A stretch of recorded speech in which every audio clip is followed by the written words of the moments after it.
Hello guys, first off I wanted to say thanks for all the massive support I got on my first Jeremy Dewitte video. You guys are awesome. And second, I wanted to say thanks again for, well, all the feedback I received. It was really something. Before we jump into this next part, I wanted to amend a statement that I made in my previous video, as well as add to one of my previous statements.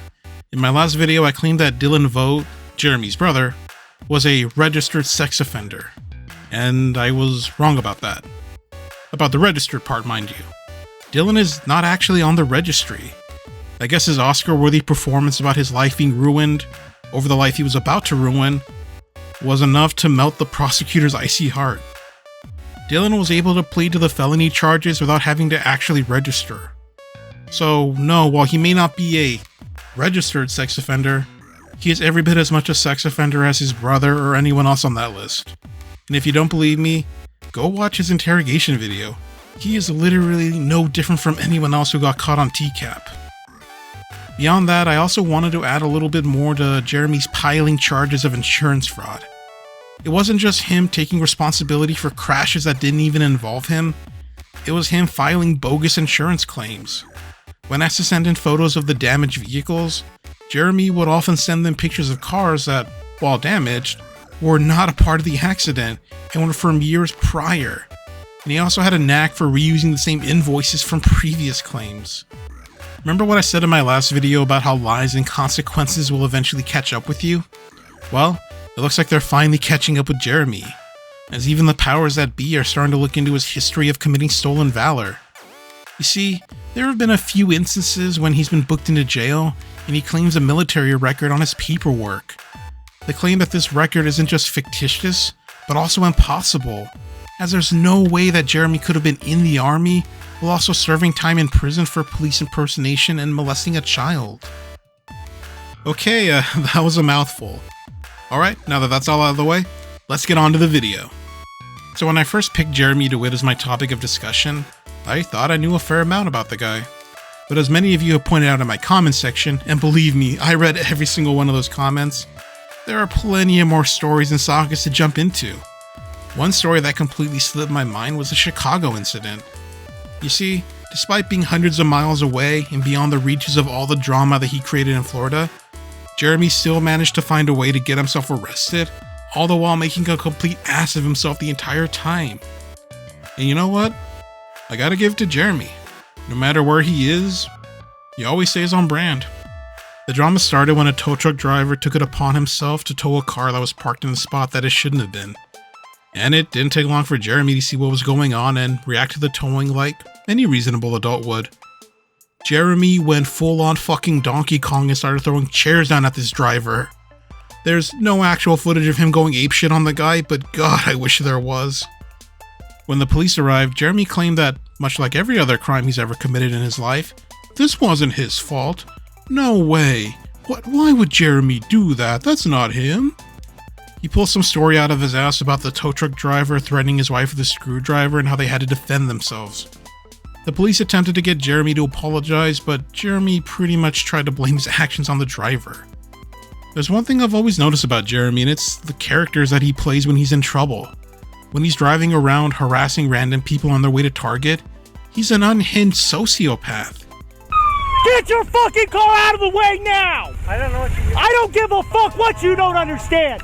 Pull forward now! Pull forward now! And when he's backed into a legal corner, he's a weak, timid little man with a soft voice. Error is happening, how these people are calling the police or the towing, and your dispatch, I understand, is just doing the job. It's almost hard to believe that this is the same man sometimes.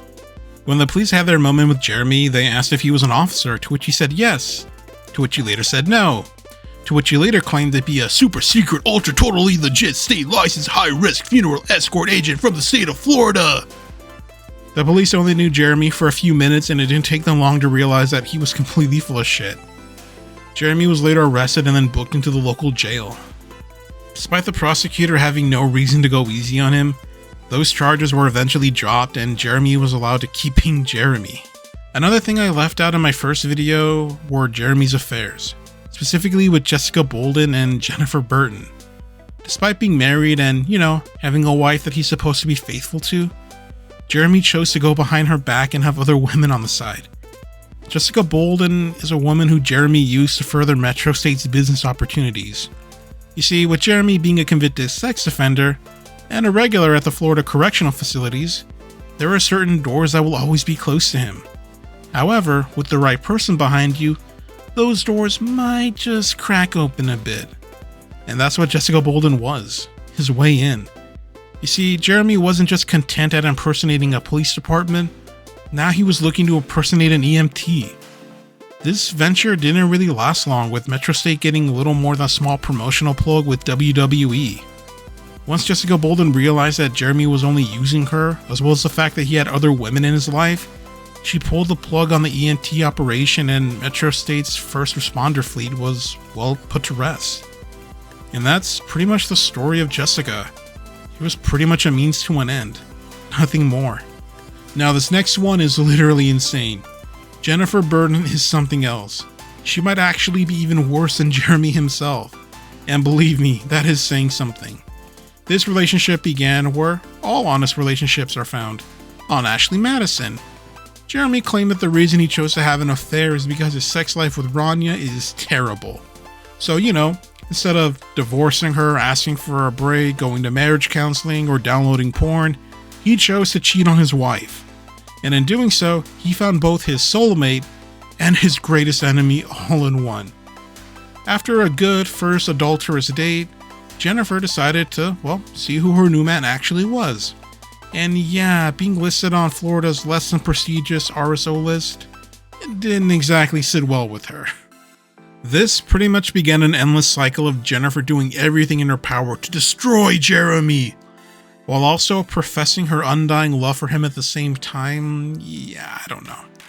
Jennifer would regularly call the police and file police report after police report against Jeremy, against Jessica. She accused Jeremy of weapon smuggling, police impersonation, and so on. She even tried to get Jessica Balden thrown behind bars for no reason. For the most part, this is just a phase. And when Jennifer isn't trying to destroy Jeremy, she's doing everything in her power to usurp Rania and become Mrs. Jeremy Dewitte. And when things are cool and mellow, Jennifer and Jeremy talk like two high school kids trying to figure out how to take their relationship to the next level. Up until Jennifer gets pissy and sends the cops to his doorstep again. Saying this relationship is toxic would be a gross understatement. Not to mention, this relationship was never going to work. These are two narcissists who go back and forth over who's the bigger victim and whose life sucks more. These two could literally be a thesis on toxic relationships. Another person who was brought up was Amir Leadon, Jeremy's long-suffering attorney. Based on his pre-law performance on the Dr. Phil show and his frequent appearances at Jeremy's bond hearings, my initial opinion was that, Amir's completely full of shit. But after taking a closer look at the man, my impression has somewhat changed. It turns out that Amir is actually a pretty good lawyer. He's handled plenty of cases and knows how to put up a pretty good argument. He just has the misfortune of defending a reprehensible idiot who won't heed his counsel and constantly gets himself into trouble. It's been said that it's more of a lawyer's job to keep their client out of court rather than to defend them in court. And for that, I can't really blame Amir. You can give Jeremy the best legal defense that money can buy, but at the end of the day, he's wasting his time and Jeremy's money. Speaking of which, I'm surprised that Amir keeps picking up the phone. Jeremy barely has enough money to pay a cell phone bill, let alone an expensive lawyer. I might actually have just a little bit more respect for Amir if he just cuts his losses and fired Jeremy as a client. Amir doesn't need to embarrass himself any further. There was literally no reason to keep answering Jeremy's phone calls. I mentioned in my last video that one of Jeremy's former officers had turned witness against him and supplied the police with a ton of new information about Jeremy and his never-ending quest to be mistaken for a police officer. Well, it turns out that Jeremy would often flash his phony badge at fast food places to get discounts or free meals. I see that the gas station incident, the one that up and ended his dreams, clearly taught him nothing. Jeremy would also ask this employee to delete certain evidence or wipe body camera footage that might have been used against him. Again, it's pretty clear why Jeremy never became an officer. He's much better at breaking the law than he ever would have been at enforcing it. There were also 2 other major crimes that went completely unreported in my last video. One of them involved Jeremy Dewitte committing felony wiretap. During one of Jeremy's escorts, he went out in the middle of the road and directed traffic, which he's not allowed to do, and is in no way covered under the funeral statute. While holding up traffic, one woman saw what was going on and decided to look into the matter herself. She called Jeremy, who referred to himself as Jay, to inquire about Metro State. Jeremy gave her the whole state agent song and dance number, but she didn't buy it. She tried to end the conversation, but Jeremy kept calling her back, calling her such lovely names as hillbilly and bitch. Yeah, mom must be pretty proud, right, Jeremy? The woman eventually joined the case against Jeremy, but we all know how that went. The other crime I forgot to mention is probably the most egregious crime to date, and with Jeremy's record, that is saying something. I'm talking about the Tony story. Tony is an elderly man who found himself in a spot of trouble and was looking for some legal help. And he was just so lucky enough to find himself a former Army Ranger and police officer who was willing to help him. That soldier and that officer's name? Jeremy Dewitte. At the time, Tony didn't question Jeremy's backstory or even his identity, as Jeremy once again picked up the pseudonym Jay as his way to avoid giving out his actual name. During his talks with Tony, Jeremy was able to see that Tony was trusting and naive, 2 things that Jeremy loves to prey on. And it wasn't long before Jeremy was able to get Tony to loan him thousands of dollars in cash for a tow truck and several other vehicles. Tony even threw in an office space for Jeremy in Metro State. In Tony's mind, he was dealing with a man of honor, a man of his word. All of that would change when Tony went to unlock the doors to his office, the one that he owned by the way, only to find out that the key didn't work. It was at this point that Tony's world came crashing down around him. When Tony went to see Jeremy to see what was going on, he finally got to see the man he was actually dealing with. Jeremy refused to give him a key to his office, he refused to give him his driver's license, and he refused to give him any kind of paperwork relating to their deal. And with this being a cash-only kind of transaction, that only made it all the harder to prove. Jeremy would even go as far as lying to his own lawyers that Tony would steal the vehicles, despite Tony not even being at the country at the time. It just feels like there's no bottom to Jeremy's degeneracy. There's no lines he won't cross to get what he wants. It's important to note that Rania was a part of the scam as well. During Tony's confrontation with Jeremy, she sat there, lying and defending her husband against all his wrongdoings.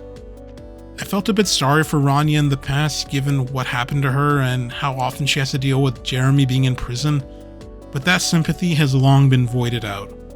Rania is not Jeremy's victim. She knows who she married, and she hasn't realized that by now, then she never will.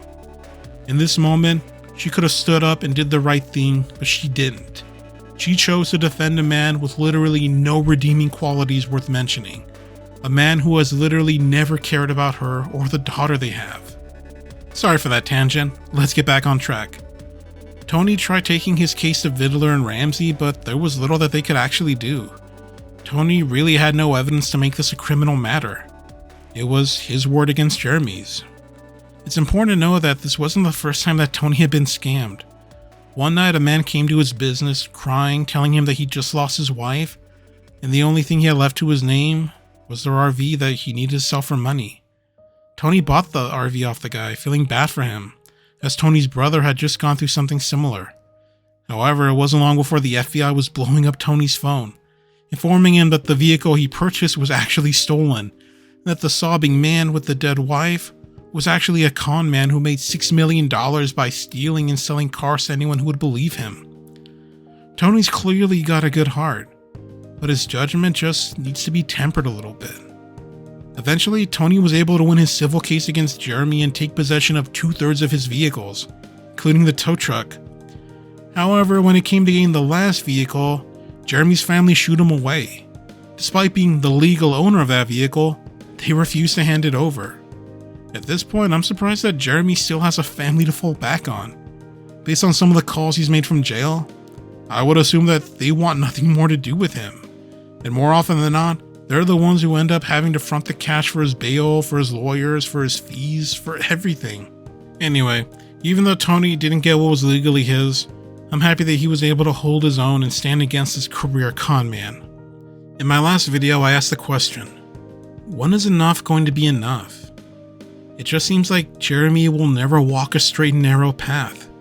Regardless of where he goes and what he does, he will always find a way to harm people. When digging deeper into Jeremy, I learned that he's not just a serial impersonator or a sex offender. He's simply a terrible person. And I don't feel bad for saying that. A good person doesn't break every law imaginable. A good person doesn't cheat on their wife or ignore their responsibilities as a father. And a good person doesn't cheat the elderly out of thousands of dollars and then try to sue them for crimes that never happened. For as much fun as it is to make content on Jeremy, it's also kinda hard to sit through some of these stories.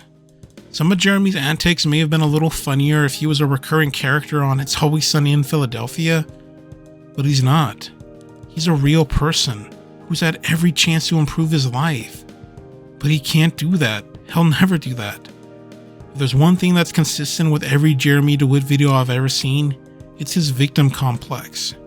Jeremy is forever the victim of his own actions, never the cause of them.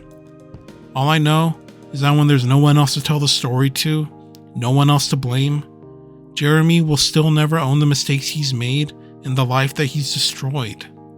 If he wants to know who's responsible for that, a quick visit to the mirror is all that's required. And that's all I got for now. Thanks for all the support, guys, and I'll see you soon.